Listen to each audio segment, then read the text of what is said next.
Hi, I'm Evie. I never thought I'd be telling this story, but here we are. 3 years ago, I married Marcus, and I genuinely believed we'd build a life together.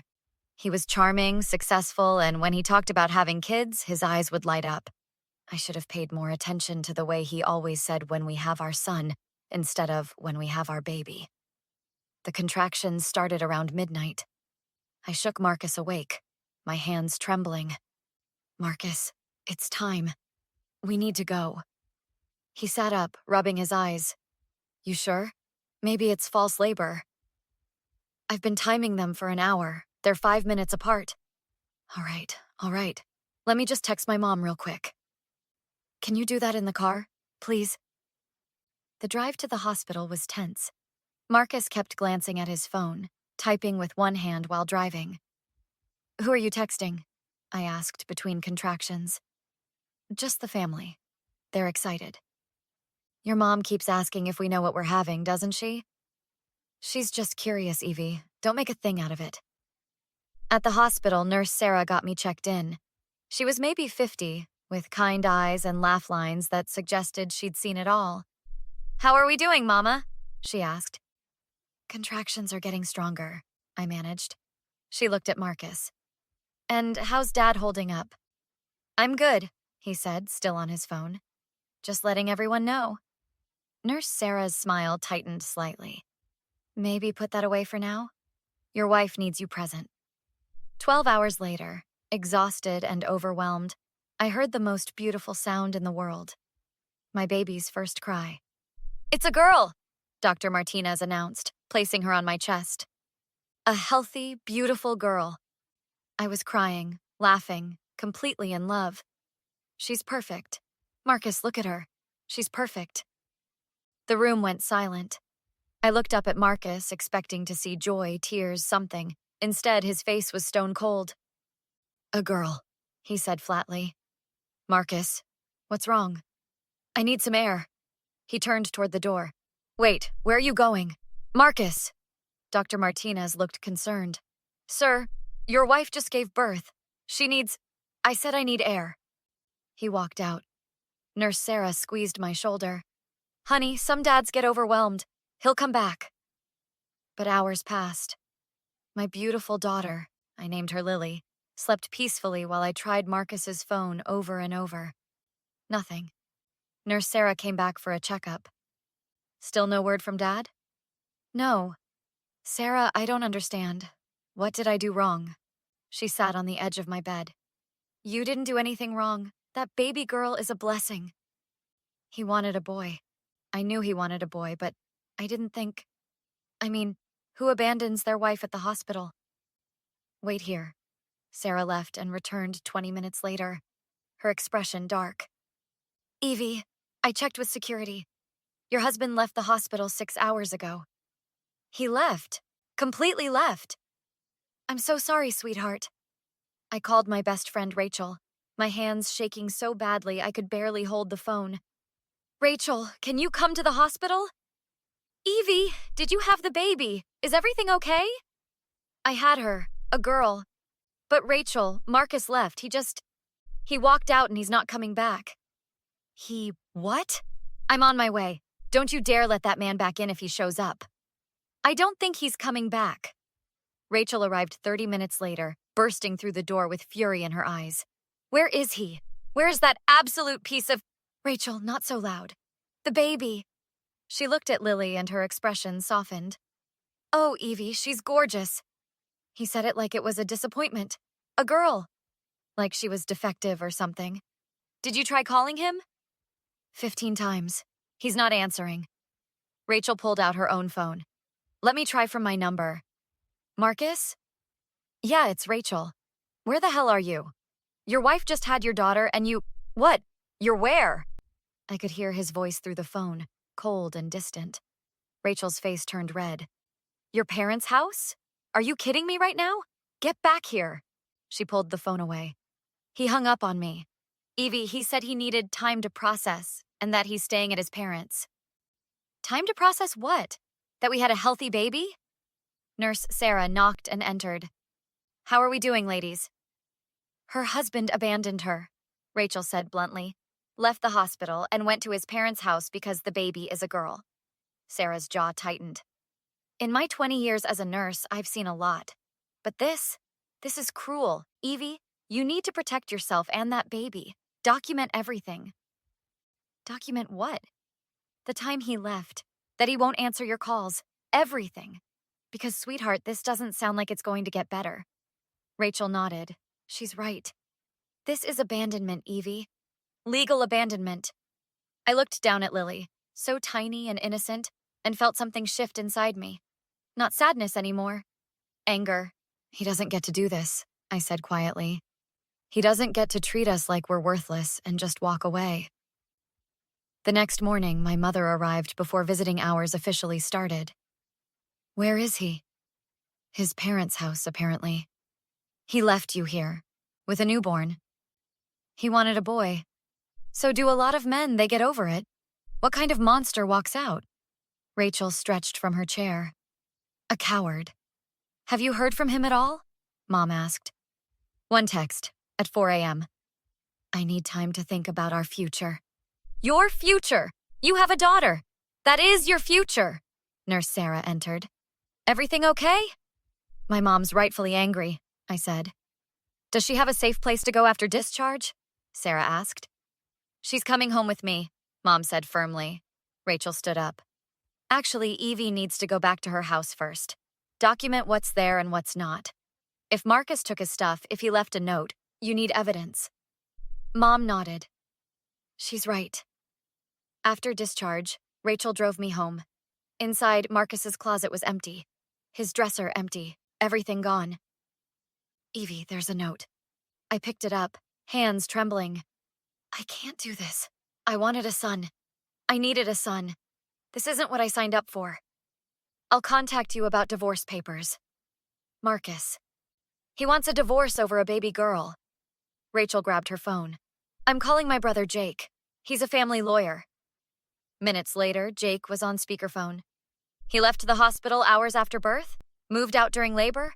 Left a note about divorcing over the baby's gender? Yes, Rachel confirmed. That's abandonment. Potential grounds to lose custody entirely? Evie, save everything. That note, texts, phone records, any emails where he expressed wanting only a boy? I'll check. Think about whether he said anything problematic to friends or family. We need to establish a pattern. His mom kept asking about the gender obsessively, Rachel said. Marcus would get weird about it. Good. Evie, I know this is overwhelming, but you need to be strong. Can you do that? I have a daughter depending on me. I don't have a choice. I'm drafting preliminary paperwork. Don't contact Marcus directly. Everything goes through me. Mom arrived with Lily. I've been in the driveway. Figured you needed time. He took everything, Mom. Left a note saying he wants a divorce because I gave him a daughter. Mom's face hardened. Then we destroy him. Mom. No, Evelyn. He abandoned you and his newborn daughter because of her gender. We make sure everyone knows what kind of man he is. Jake's already building a case, Rachel said. For what? Everything. Full custody, child support, and Evie? We make sure he never gets to walk back into Lily's life when it's convenient. I looked at Lily, sleeping peacefully. Okay, let's do this. 2 weeks later, Jake arranged a meeting. Marcus arrived with his mother, Diane. Evie, you look good, Marcus attempted. Just don't. Jake gestured to the table. We're here to discuss dissolution of marriage and custody arrangements. Diane spoke immediately. Marcus has had time to think. He's willing to give this marriage another chance. Rachel laughed. Give it another chance? He abandoned her with a newborn. He was overwhelmed. Men get overwhelmed. Mrs. Chen, Jake interrupted. Your son left 6 hours after his daughter's birth and hasn't seen her since. That's abandonment. Marcus leaned forward. Evie, can we talk? Just us? No. Anything you say it in front of everyone. I made a mistake. I panicked. I wanted a son, and when the baby was a girl, I just what? Decided she wasn't worth loving? It wasn't like that. Then what was it like? Explain how walking out was anything other than cruel and calculated. Diane jumped in. The Chen family name needs to continue. We need grandsons. Mom spoke with ice. Your son abandoned his family. That's his only legacy. How dare you? How dare I? Your son left my daughter bleeding, exhausted, and alone. You defend him? Marcus ran his hands through his hair. This is out of control. Evie, please, I'm sorry. Can't we move past this? Move past this? You wrote you wanted a divorce because I gave you a daughter. You moved out. You won't look at her. Now you're sorry? I was wrong. I see that. But we can fix this. I'll come home. I'll try with the baby. Her name is Lily. Your daughter's name is Lily. And you don't even know that. You don't get to try with her, Marcus. She deserved a father who loved her from birth. She deserved better than you. So you're keeping my daughter from me? Your daughter. You gave up that right when you walked out. Jake cleared his throat. Mr. Chen, you abandoned your family.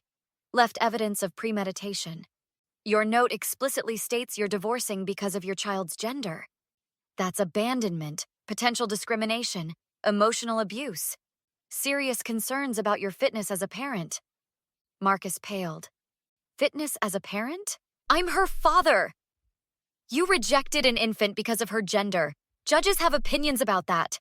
Ridiculous. Evie, tell them you'll work with me. No. What? I said no. I'm not working with you. I'm not co-parenting. I'm not pretending this didn't happen. You're being unreasonable. Diane stood. Marcus made a mistake. Sit down or leave, Mrs. Chen, Jake said firmly.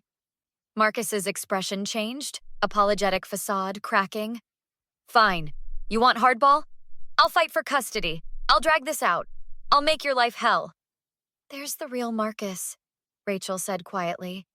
You think you can threaten my client? Jake's voice went cold. I have documentation of everything. Hospital staff who witnessed your abandonment. Texts you ignored. The note rejecting your daughter. Please try to fight us. Marcus turned to me, face twisted. This is what you want? To destroy me? You destroyed yourself. I just want to protect my daughter. He moved toward me aggressively. Jake stood immediately. Mr. Chen, step back. I won't let you turn my daughter against me. You need to leave. Now. Security appeared.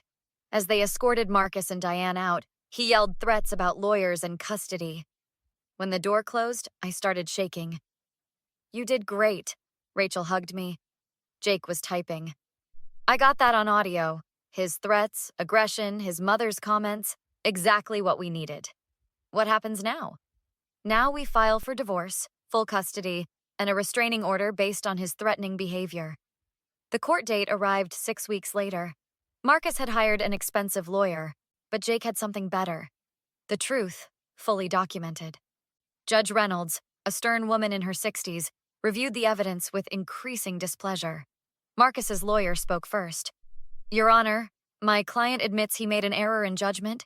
He panicked after the birth and left temporarily. But he's here now, ready to be a father. An error in judgment? Judge Reynolds looked at Marcus. Mr. Chen, you left your wife at the hospital for how long? A few hours, Your Honor? Try 17 hours, the judge corrected, reading from the file. And then you moved out entirely. You sent a note explicitly stating you wanted a divorce because the child was female. Is this accurate? I was overwhelmed, Your Honor. I didn't mean... You wrote, and I quote, I wanted a son. I needed a son. This isn't what I signed up for. You meant that when you wrote it, correct? Marcus squirmed. I wasn't thinking clearly. Jake stood. Your Honor, if I may. The hospital staff documented Mr. Chen's behavior. Nurse Sarah Jennings witnessed him say, a girl with clear disappointment before abandoning his family. Dr. Martinez noted his unusual coldness. And in our mediation meeting, which we have recorded, Mr. Chen threatened my client when she refused to reconcile. I didn't threaten her. Judge Reynolds held up her hand. Mr. Chen, I've reviewed the audio. You moved aggressively toward your wife and shouted that she would pay for keeping your daughter from you. A daughter you'd shown no interest in meeting, I might add. I want to meet her now. Now that you're facing consequences? The judge's voice was sharp. Mr. Chen, in 20 years on the bench, I've seen many difficult cases, but a father who rejects his newborn daughter purely because of her gender? That's particularly troubling. Diane, sitting in the gallery, couldn't stay quiet. Your Honor, our family has traditions. Ma'am, one more outburst and you'll be removed. Your family traditions don't supersede the law or basic human decency. Jake presented evidence methodically. Photos of the empty closet, the note, text message logs showing Marcus ignored 47 calls from me in 3 days, hospital records, the recording from the mediation. Your Honor, Jake concluded, Mr. Chen didn't just leave temporarily. He abandoned his family with premeditation. He removed his belongings while his wife was in labor. He left a note rejecting his daughter. And when given the opportunity to make amends, he threatened further harm. My client seeks full legal and physical custody with supervised visitation only, if Mr. Chen can demonstrate he's addressed his issues through therapy. Marcus's lawyer tried to argue. Your Honor, surely this is extreme. What's extreme is a father abandoning an infant, Judge Reynolds said. Here's my ruling. Full legal and physical custody to Miss Evie Parker, who will use her maiden name going forward. Mr. Chen will pay child support in the amount determined by state guidelines. Visitation will be supervised only, contingent on Mr. Chen completing a minimum of 6 months of therapy and parenting classes. Additionally, I'm granting a 1-year restraining order. Mr. Chen is not to contact Miss Parker except through counsel. Your Honor, please. Marcus stood. Sit down, Mr. Chen. You rejected your daughter when she was hours old. You threatened your wife. You showed no remorse until facing legal consequences. If you want any relationship with your child, you'll do exactly as I've ordered. Court is adjourned. The gavel struck, and I felt like I could breathe for the first time in weeks. Outside the courtroom, Mom hugged me tight. It's over, sweetheart. Not completely, Jake said. Marcus has to follow through on therapy and classes if he wants any visitation. Most guys like him don't bother. Rachel had Lily in her arms. Either way, this little girl is protected. That's what matters. That evening, we celebrated quietly at Mom's house. Lily slept in her bassinet while we talked. Do you think he'll actually do the therapy? Rachel asked. I doubt it, I said. He'd have to admit he was wrong. Really wrong. His ego won't allow that. What if he does, though? Mom asked. What if he shows up in a year wanting visitation? Then it'll be supervised, and Lily will be old enough that she won't remember him not being there. But Mom, honestly, I don't think he will. He wanted a son to carry on his name, to fulfill some fantasy. Lily will never be that, and he can't accept it. Jake arrived with takeout. Thought you might need food. How are you feeling? Relieved, exhausted, angry that it had to come to this. You did everything right, Evie. You documented, you stayed calm, you protected your daughter. That's what matters. We ate and talked late into the night. Lily woke up for a feeding, and I held her close, watching her perfect little face. She's going to be okay, Rachel said softly. You both are. Yeah, I agreed. We are. 3 months later, Marcus's lawyer called Jake. Marcus wasn't attending therapy. He was moving to another state for a job and wouldn't be pursuing visitation. I wasn't surprised. I wasn't even hurt anymore. I was just grateful. Lily would grow up knowing she was loved, wanted, and valued. Not by the man who rejected her, but by the people who chose to stay. My mom, Rachel, Jake, even Nurse Sarah, who still sent cards on Lily's birthversary. Some people ask if I regret how hard I fought, if maybe I should have given Marcus another chance. I look at my daughter, brilliant, beautiful, strong, and I know I did exactly what I needed to do. She deserved a parent who loved her unconditionally. Since her father couldn't be that person, I became both parents. Marcus made his choice in that hospital room. I made mine in Jake's office. And only one of us can look in the mirror without shame. What would you have done in my situation? Would you have given him another chance or fought like I did? Let me know in the comments below. And don't forget to like and subscribe for more true stories about standing up for yourself and your loved ones.